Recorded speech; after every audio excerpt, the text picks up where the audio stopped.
Get ready for an amazing adventure.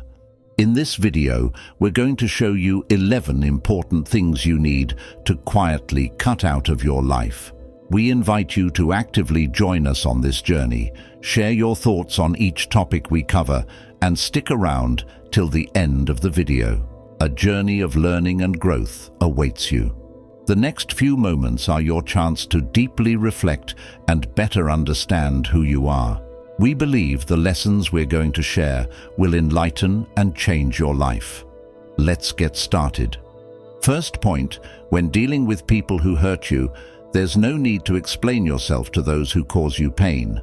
There's no need to complain, argue, or have a confrontation over someone's bad attitude. If someone has made decisions that disrespected and hurt you, even if they were someone you thought was a perfect friend, it's better to move on without seeking justifications. Focusing on your own growth. There may come a time when that person will need you and seek your support. In that moment, simply saying no is enough. And if you need to explain your reasons, do so.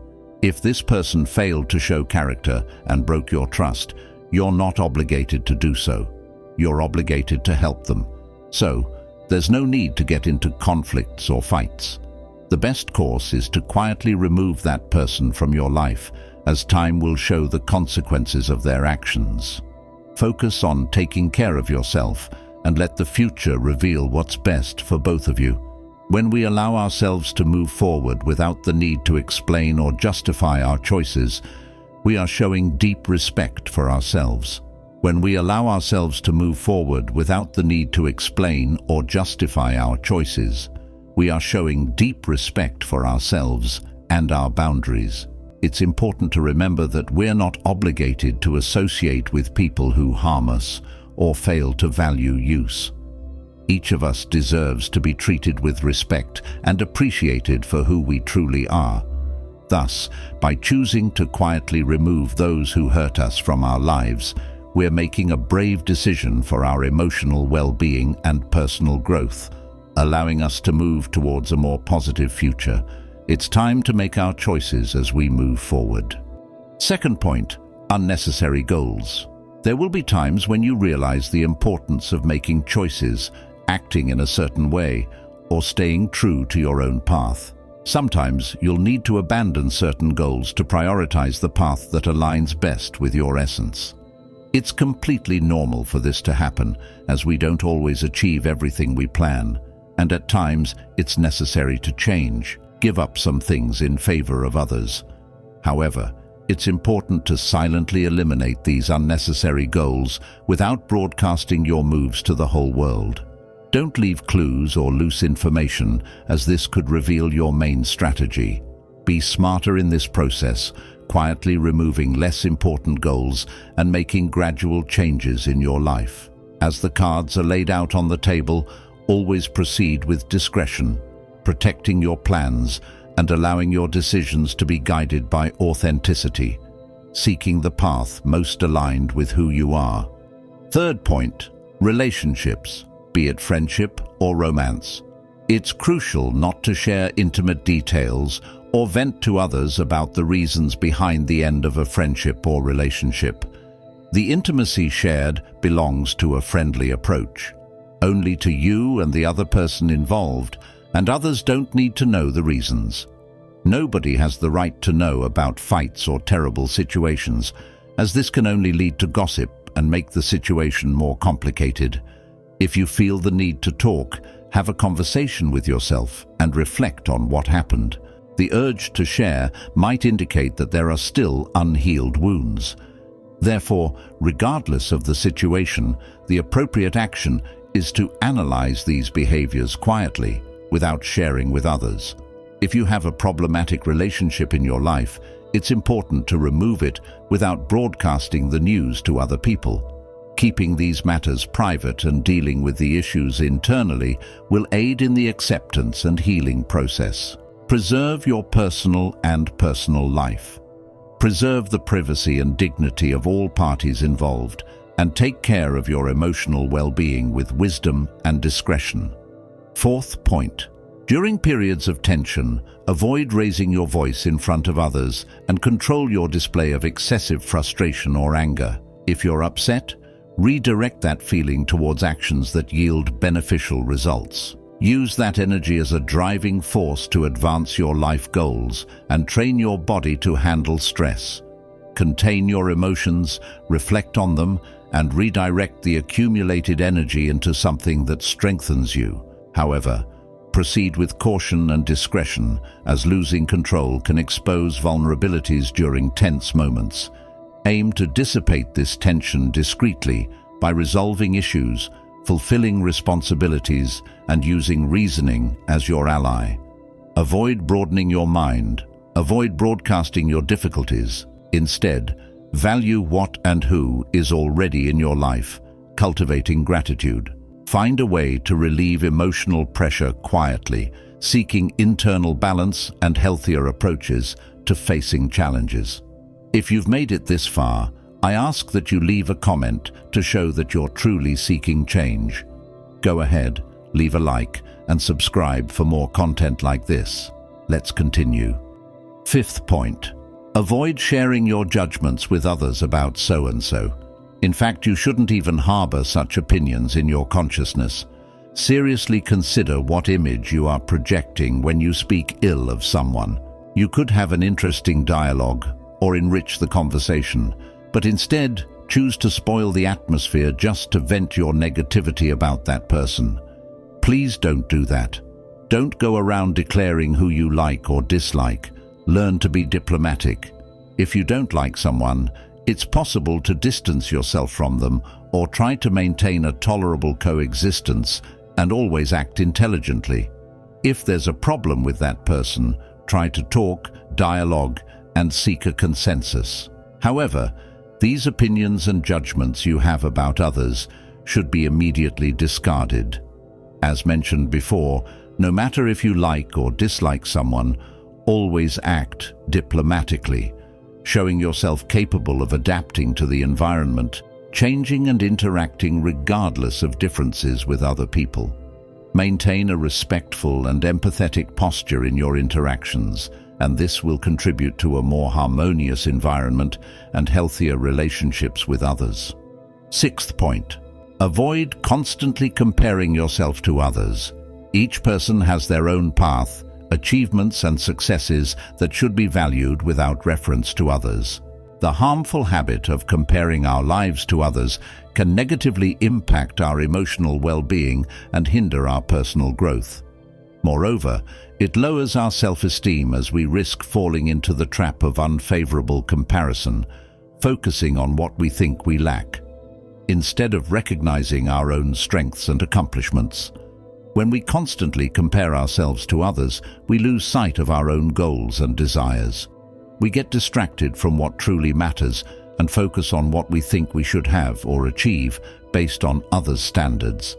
This prevents us from moving forward on our own journey and achieving our individual goals.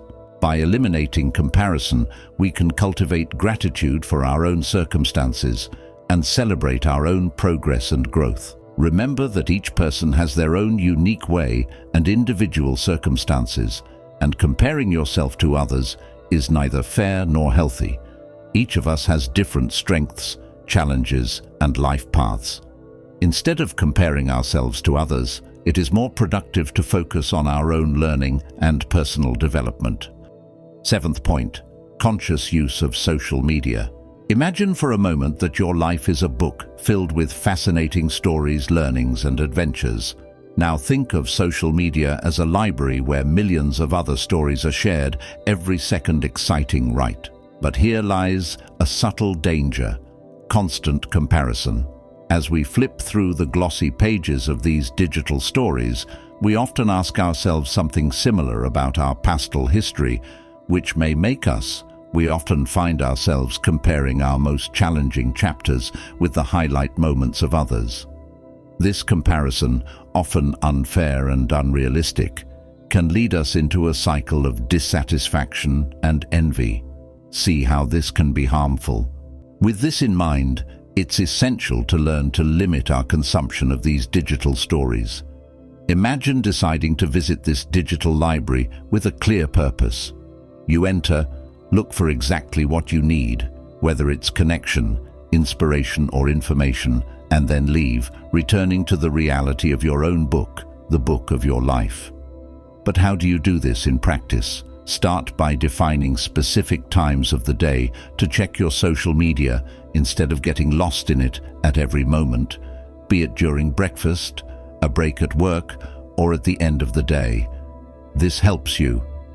You must create a structure that prevents social media from dominating your time and thoughts. Another effective strategy is to question the intention behind each online interaction.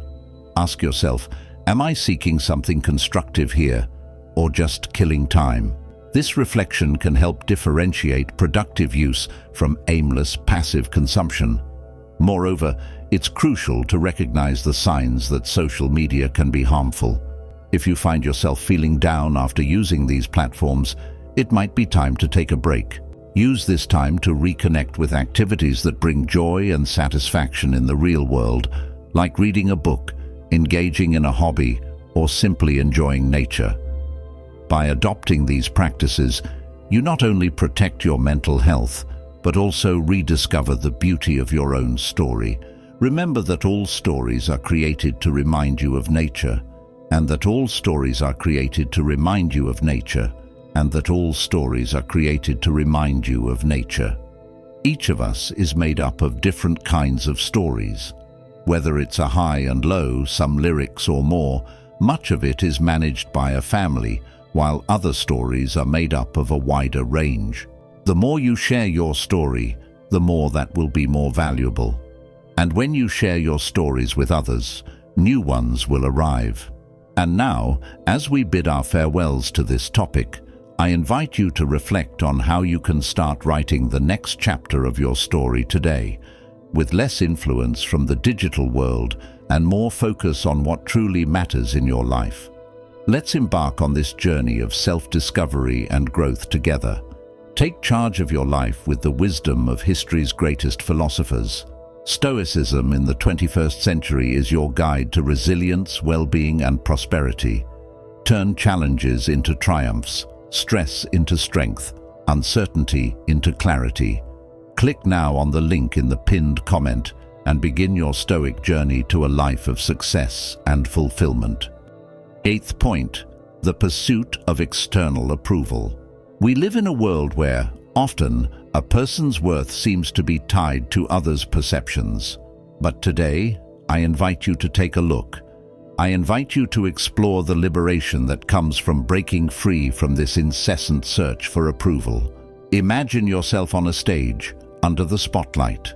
Around you, a crowd of expectant faces, each with an opinion on how you should act, speak, and be.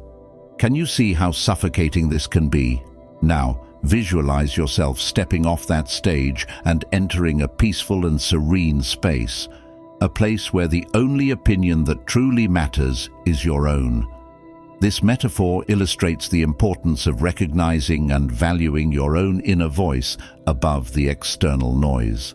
When we base our actions and decisions on the quest for approval, we drift away from who we truly are and what we genuinely desire. It's like constantly trying to wear an outfit that doesn't fit, just to please others. Now, think about the times when you felt most fulfilled and content. They were probably moments when you were aligned with your own values and beliefs, regardless of what others thought or expected. This is the essence of living authentically. But how can we practice this in our daily lives? It starts with small steps. For instance, the next time you're about to make a decision, ask yourself, am I doing this because I truly want to, or because it's what others expect of me? Learn to trust your intuition and recognize your own desires and needs. Another powerful practice is strengthening your self-esteem. Value your qualities, celebrate your achievements, and learn from your mistakes. Remember, self-acceptance is an ongoing process, and every small victory counts.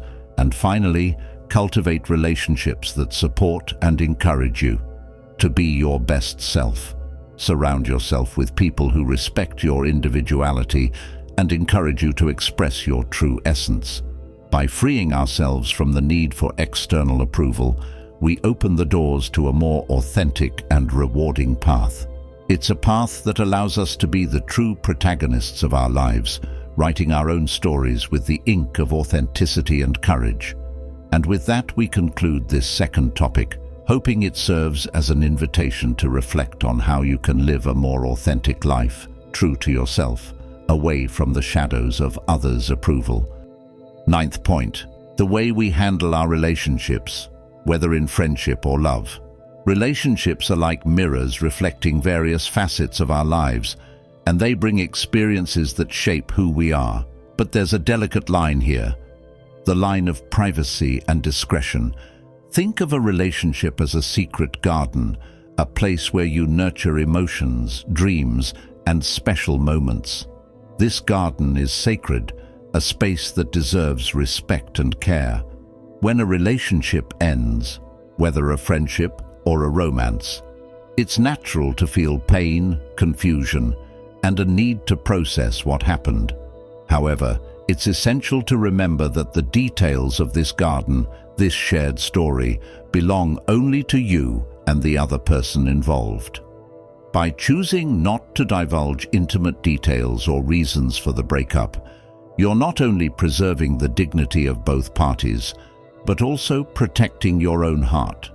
Sharing this information with others can open doors to misunderstandings, judgments, and worse, gossip. This doesn't contribute to healing. Rather, it can prolong the pain and create a cycle of negativity. So, how can we deal with the end of a relationship healthily? First, it's crucial to give yourself time and space to heal. Allow yourself to feel the emotions, but do so introspectively. If necessary, seek the support of a mental health professional, someone who can provide objective guidance and support. Second, cultivate the habit of personal reflection. Instead of seeking external validation or comfort, turn inward. Ask yourself what you've learned from this relationship and how you can use those lessons to grow. Every relationship, even those that end, brings valuable lessons. Finally, remember that maintaining discretion and privacy is a sign of maturity and respect, not just for the other person, but for yourself.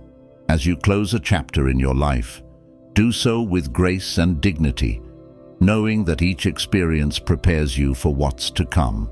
And with that, we conclude this third point, hoping it sheds light and perspective on how to face the end of relationships with wisdom and respect, maintaining the dignity and privacy you and the others have, the other person deserve.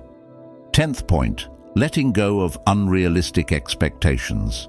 This is an invitation to an internal journey where we'll explore how our expectations can shape and sometimes distort our perception of reality. Let's start with a metaphor.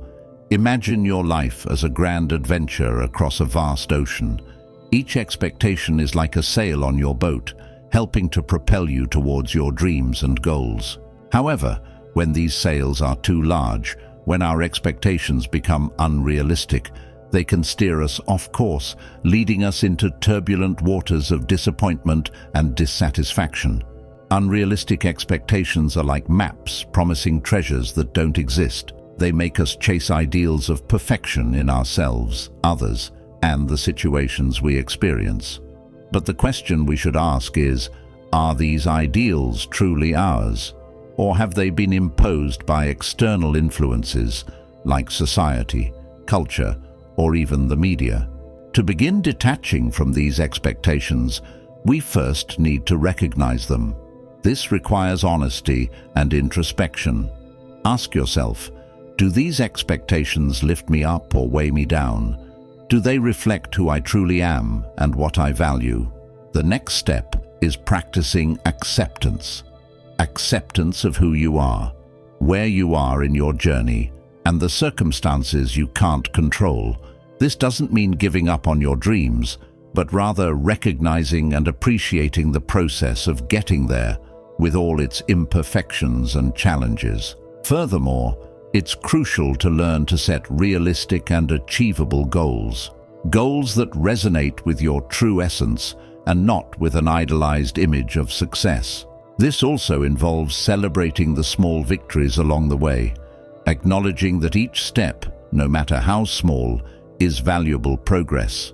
Finally, remember that the journey is as important as the destination.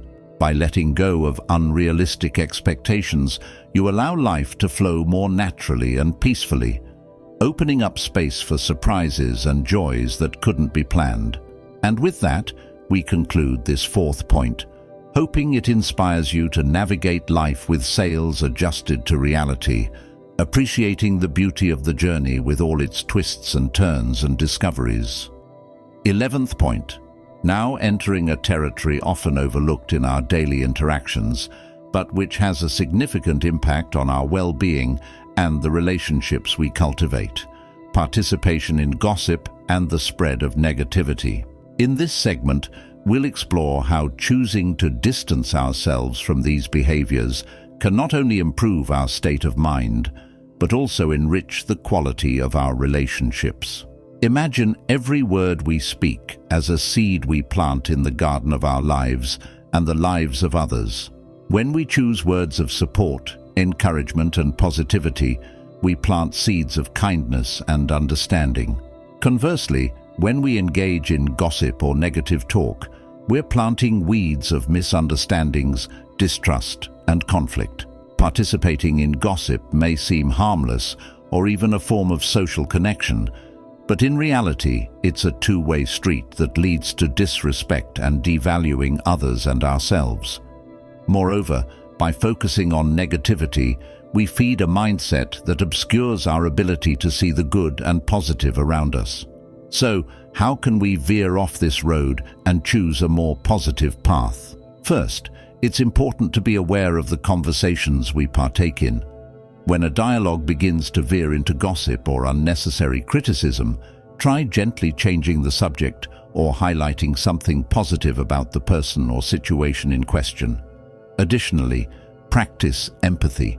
Before speaking or sharing something about someone, ask yourself, would I want this to be said about me?